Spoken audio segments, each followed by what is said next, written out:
BRS working president KTR జన్మదినం సందర్భంగా ఉస్మానియా యూనివర్సిటీలో బీఆర్ఎస్వి నాయకులు కేక్ కట్ చేశారు.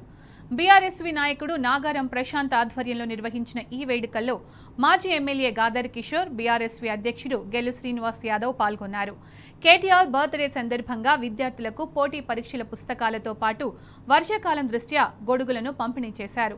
ఎన్ని అక్రమ కేసులు పెట్టినా కాంగ్రెస్ పార్టీ ఇచ్చిన హామీలు నెరవేర్చే వరకు బీఆర్ఎస్ పోరాటం కొనసాగిస్తుందని గాదర్ కిషోర్ హెచ్చరించారు.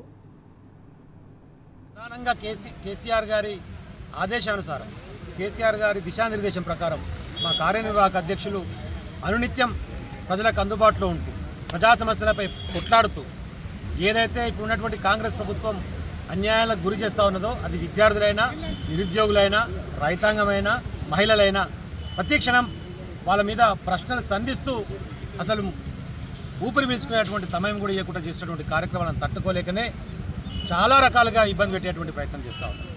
వ్యక్తిగతంగా కేటీఆర్ గారు కానివ్వండి, వ్యక్తిగత ఆరోపణలు కానివ్వండి, వివిధ రకాల కేసులలో ఏదో ఒక రకంగా విచారణ పేరుతోని ఒక మానసిక క్షోభకు గురి చేసేటువంటి ప్రయత్నం చేస్తుంది. వారికి అండగా ఉన్నటువంటి మా విద్యార్థి నాయకత్వాన్ని కూడా ఇష్టం వచ్చినట్టు మాట్లాడుతారని చెప్పేసి నిరసన తెలియజేయడానికి పోతే కూడా అక్రమమైన కేసులు పెట్టి ఇళ్లలోకి పోయి ఫోన్లు చేయమని చెప్పి ఇళ్ల ఫ్యామిలీస్ ఇబ్బందిని పెట్టి కావాలని చెప్పేసి ఒక కుట్రాపూరిత ధోరణిలో వ్యవహరిస్తూ ఉన్నారు.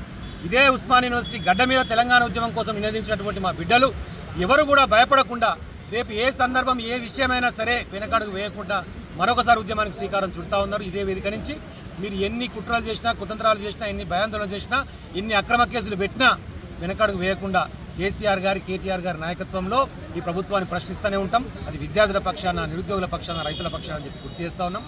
తెలంగాణ రాష్ట్రంలో రాబోయే కాలంలో మళ్ళీ ప్రభుత్వాలకు వచ్చేది బీఆర్ఎస్ పార్టీ, కీలక పాత్ర పోషించేది కూడా ఇదే కేటీఆర్ గారు. కాబట్టి తెలంగాణ ప్రజల యొక్క ఆశీర్వాదం, ఆ భగవంతుని ఆశీర్వాదం కేటీఆర్ గారికి పూర్తిగా ఉండాలని, ఆయురారోగ్యాలతో ఉంటూ ప్రజా జీవితంలో నిమగ్నం కావాలని చెప్పేసి మీ అందరి సమక్షంలో హృదయపూర్వకంగా వేడుకుంటా ఉన్నా. జై తెలంగాణ, జై కేసీఆర్.